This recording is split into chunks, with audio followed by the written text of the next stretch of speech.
Hello दोस्तों, स्वागत है मेरे चैनल कहानियां एंड कथा में।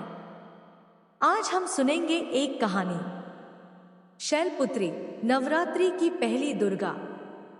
सबसे पहले बताते हैं कलश स्थापना का शुभ मुहूर्त। शारदीय नवरात्रि का पहले दिन कलश स्थापना करने के लिए दो शुभ मुहूर्त बन रहे हैं। कलश स्थापना के लिए पहला शुभ मुहूर्त सुबह 6:15 से 7:22 तक है और घट स्थापना के लिए आपको 1 घंटा 6 मिनट का समय मिलेगा। इसके अलावा दोपहर में भी कलश स्थापना का मुहूर्त अभिजीत मुहूर्त में है। यह सबसे अच्छा समय माना जाता है। नवरात्रि हिंदुओं की आस्था का महान पर्व है जो देवी दुर्गा की पूजा के लिए समर्पित है।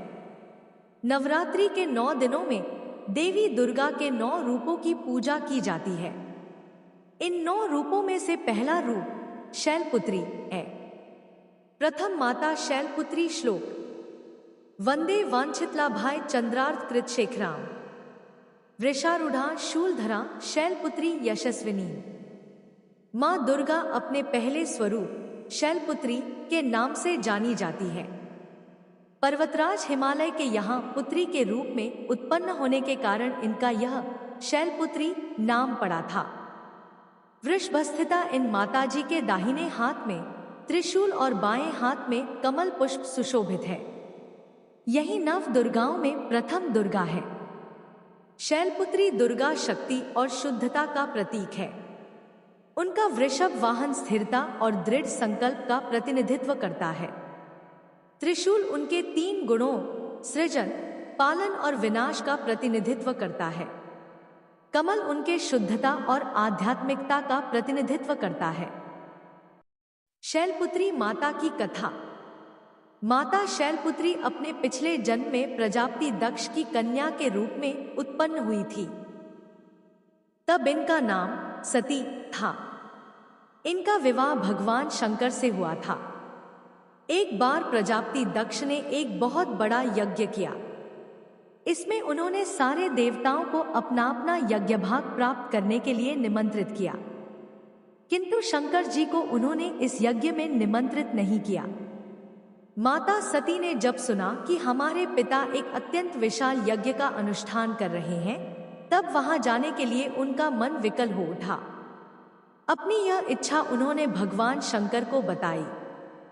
सारी बातों पर विचार करने के बाद उन्होंने कहा, प्रजापति दक्ष किसी कारणवश हमसे रुष्ट हैं। अपने यज्ञ में उन्होंने सारे देवताओं को निमंत्रित किया है। उनके यज्ञ भाग भी उन्हें समर्पित किए हैं, किंतु हमें जानबूझकर नहीं बुलाया है, कोई सूचना तक नहीं भेजी है। ऐसी स्थिति में तुम्हारा वहां जाना किसी प्रकार भी श्रेयस्कर नहीं होगा। भगवान शंकर के इस उपदेश का माता सती पर जरा सा भी प्रभाव नहीं पड़ा। पिता का यज्ञ देखने वहां जाकर माता और बहनों से मिलने की उनकी व्यग्रता किसी प्रकार भी कम न हो सकी। उनका प्रबल आग्रह देखकर भगवान शंकर ने न चाहते हुए भी उन्हें वहां जाने की अनुमति दे दी।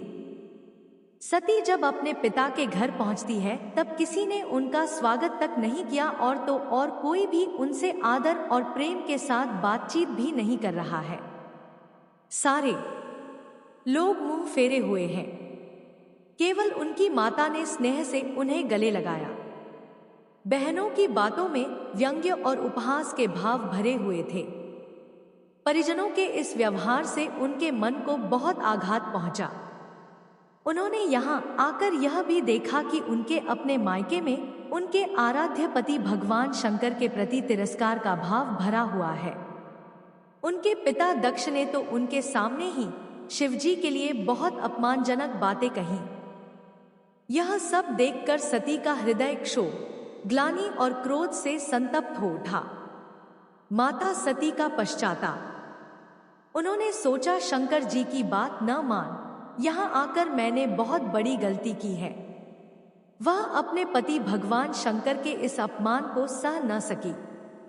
उन्होंने अपने तेज से उसी क्षण योगाग्नि प्रज्वलित किया और अपने उस रूप सती को वहीं सबके सामने बने यज्ञकुंड जिसमें योगाग्नि की लपटें उठ रही थी, उसी में जलकर अपने प्राण त्याग दिए।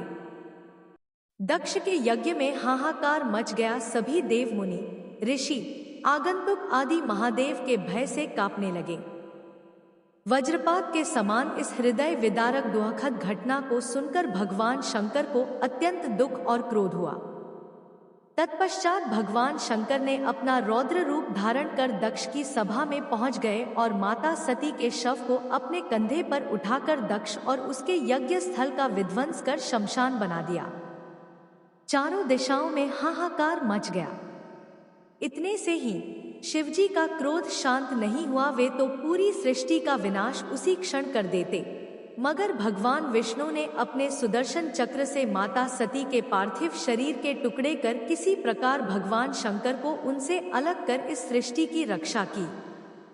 माता सती का पुनर्जन्म। माता सती ने अगले जन्म में शैलराज हिमालय की पुत्री के रूप में जन्म लिया। इस बार वह शैलपुत्री नाम से विख्यात हुई। पार्वती, हेमवती भी उन्हीं के नाम है। प्रथम शैलपुत्री दुर्गा का महत्व। उपनिषद की एक कथा के अनुसार इन्होंने हेमवती स्वरूप से देवताओं का गर्वभंजन किया था। शैलपुत्री देवी का विवाह भी भगवान शंकर से ही हुआ। पूर्वजन्म की भांति इस जन्म में भी वह शिवजी की अर्धांगिनी बनी।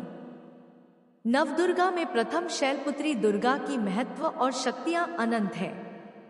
नवरात्र पूजन में प्रथम दिवस इन्हीं की पूजा और उपासना की जाती है। इस प्रथम दिन की उपासना में योगी अपने मन को मूलाधार चक्र में स्थित करते हैं। यहीं से उनकी योग साधना का प्रारंभ होता है। दुर्गा की पूजा। शैलपुत्री दुर्गा की पूजा एक शक्तिशाली अनुष्ठान है जो भक्तों को अपने जीवन में सकारात्मक बदलाव लाने में मदद कर सकती है। उनकी पूजा से भक्तों को अपने जीवन में शक्ति, दृढ़ संकल्प और आध्यात्मिकता प्राप्त करने में मदद मिल सकती है। वे अपने जीवन में सकारात्मक परिवर्तन लाने और अपने लक्ष्यों को प्राप्त करने के लिए उनके माता के इस पहले स्वरूप की पूजा करते हैं। माता शैलपुत्री दुर्गा की पूजा करने के कई तरीके हैं। सबसे आम तरीका है मंदिर में जाना और उनकी पूजा करना। भक्त घर पर भी उनकी पूजा कर सकते हैं।